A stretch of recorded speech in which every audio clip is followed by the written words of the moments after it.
¿Qué tal? ¿Cómo les va? Habla Alberto, vos, su profesor otra vez de dibujo, y hoy vamos a ver algo eh, que es importante para la posición de los objetos y para la forma de los objetos, que es la línea de eje. ¿Qué es la línea de eje? Una línea de eje, ustedes están viendo acá una taza, ¿sí?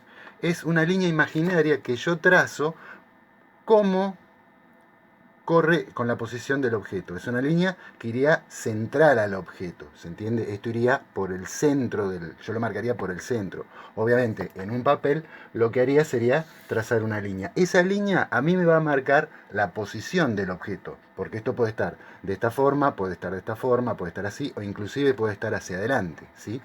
¿Para qué sirve esa línea? Cuando yo miro un objeto, lo que tengo que tratar es de traducirlo en cuerpos geométricos. Un objeto no es solamente un solo cuerpo geométrico, sino que ese cuerpo geométrico puede estar modificado o puede ser la sumatoria de varios cuerpos geométricos. Por ejemplo, esto, si yo lo miro bien, en su base, obviamente es un cilindro, pero no es la misma distancia, el mismo tamaño que tiene en la base que en la altura. Y eso lo que hace es que se produzca una leve curva en el borde. Entonces ese objeto no va a ser un cilindro neto y puro, sino que va a ser un cilindro modificado. Para saber yo cómo tengo que modificar eso, lo que voy a marcar es en la base cuál va a ser el ancho. Lo estoy marcando fuerte como para que se vea, pero ustedes en su hoja no es necesario que lo hagan tan grande. Y obviamente, con respecto a ese eje que yo tracé, voy a trazar un borde donde yo creo que es la separación entre uno y otro. Y eso a mí ahora me permite guiarme mejor para poder trazar las líneas que voy a hacer. Obviamente acá, ¿se acuerdan que en la clase anterior aprendimos a hacer un círculo? Cómo se aplanaba ese círculo de acuerdo a la forma de marcar cuatro rectángulos, ¿sí? Entonces yo acá puedo construir la base, puedo construir esta base.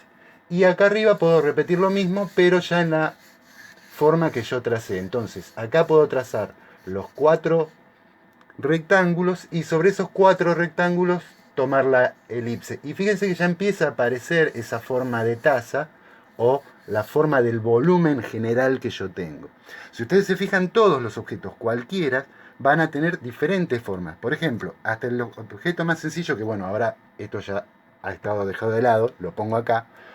Si lo invierto, me voy a fijar que tengo en la base una esfera. Pero a esa esfera se le empieza a sumar un cono. Y ese cono queda trunco y aparece un cilindro. Pero a ese cilindro, en esta parte, se le suma un cono que también es más aplanado.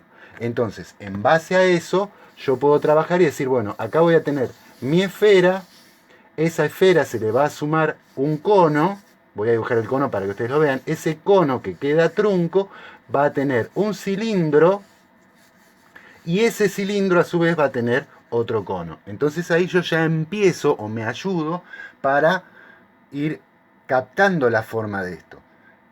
Y una vez que más o menos tengo esto, puedo corregir. Por ejemplo, yo acá esta línea me salió como estoy, digamos, puesto en paralelo, no estoy mirando derecho, se me torció la línea, pero bueno, yo puedo corregir esto. Por ejemplo, otro ejemplo. Esto es algo muy parecido a esto, ¿sí? Esto es una botella sacando el recubrimiento que tiene. También tiene un cilindro, un cono y otro cilindro más. Perdón, una esfera, un cono, un cilindro y otro, ay, perdón, esfera, cono y cilindro, ¿sí? Y esto lo que va a hacer es que es una sumatoria. Utilizando esta línea, este eje que yo tengo, puedo decir sobre este eje, bueno, cuánto de altura voy a tener para un cuerpo geométrico, cuánto de altura voy a tener para el otro y cuánto me va a tomar el otro. Y a su vez, de este centro puedo trabajar con los anchos de cada cosa para asegurarme de que quede más o menos proporcionado. Lo que vamos a hacer ahora, ustedes en su casa, van a, con los objetos que tengan, mínimo de tres, tratar de representarlos utilizando el eje y viendo cuánto hay de un ancho de uno hacia el otro. Por favor, sigan trabajando o tratando de ver lo que habíamos visto en la clase anterior, de colocar ese eje y ver cuánto había de un ángulo y del otro en los lados, porque esto es lo más difícil de todo. Sobre todo cuando yo voy a colocar un objeto, que ese objeto quede puesto en un lugar determinado y no me quede torcido para un lado y para el otro. Cualquier duda, por favor, me consultan. Muchas gracias.